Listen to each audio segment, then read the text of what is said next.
Well. Welcome, good learners, good students out there, wherever you are, and whatever time that you're getting this.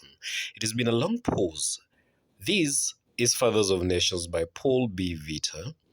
Now, we are going to sojourn into the thematic concerns, and that is after a long, uh, it has been really long, but it has been quite long since last we uploaded.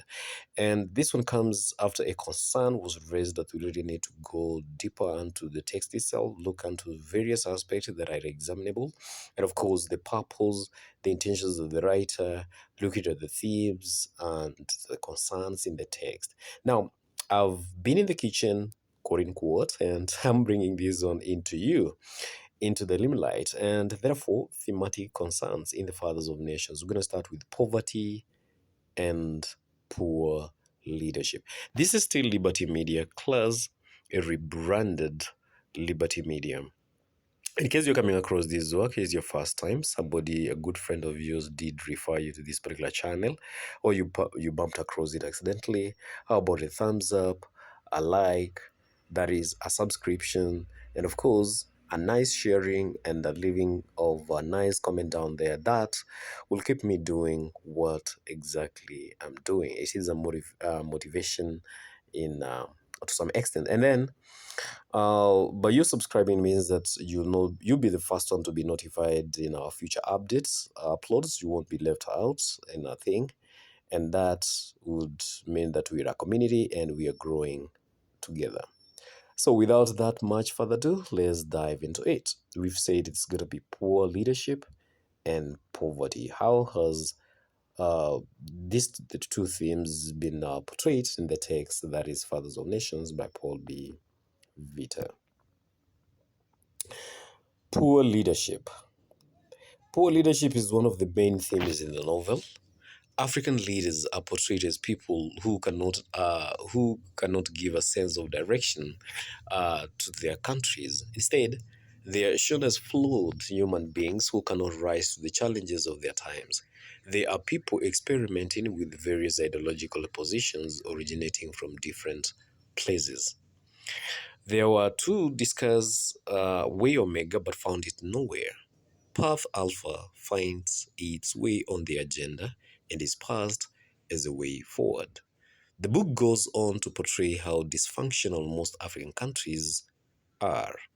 The leadership in African continent rather is poor, insincere, and out of touch with the happenings on the ground.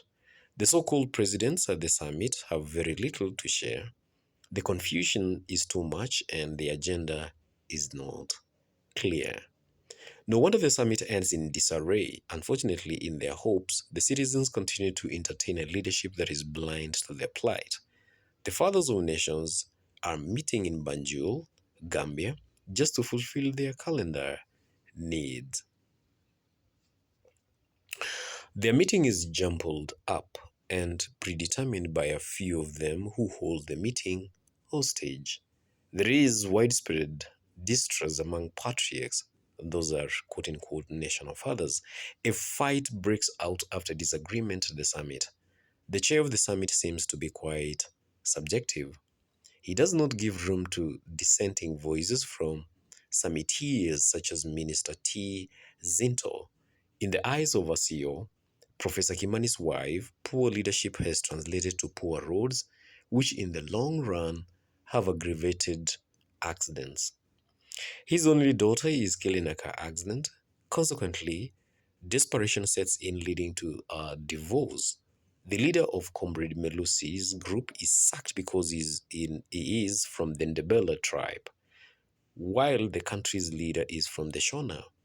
In Zimbabwe, all those from the southern side, that is the Ndebele, whom the leader construes and perceives to be against the government, are wiped out.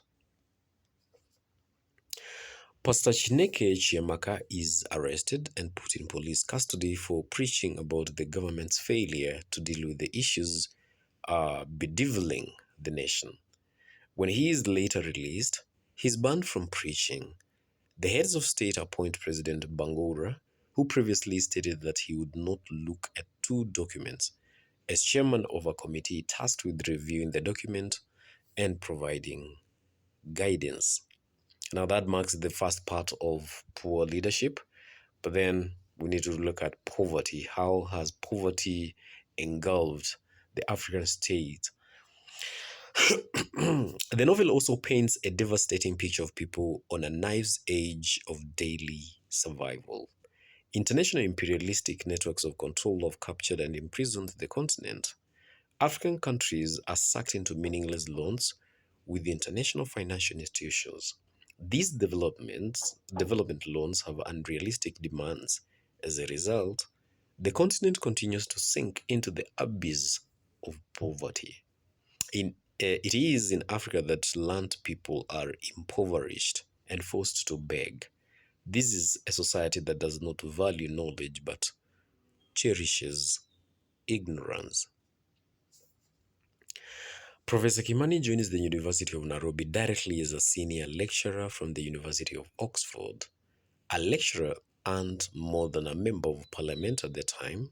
Later, parliament stages a coup, and the results are that an MP wakes up with 100 times the income of a professor.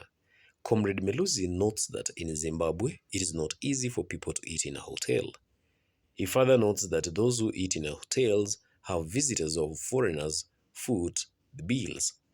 That is at Chiminuka restaurant, Tad Longway clears the bill for himself and that of Comrade Melusi. The international community has imposed on Zimbabwe a program called the Structural Adjustment Program, that is SAP, since the country is going through very difficult economic times. African leadership is lacking in innovative and creative ideas that will spur economic growth among the African states. That, good learners, marks the end of those two brief themes that eminently come out clear evidently from the text. And that does not mean that we are done with the thematic concerns of this particular text. We're going to be looking at almost 10 to 15 thematic concerns that come up evidently from the text that are likely to be examined on. Stay put and keep it up. And remember to share this one with good friends out there. And especially those ones that you know that this work will be of great value. And above all, just want to wish you all the very, very best. Cheers up.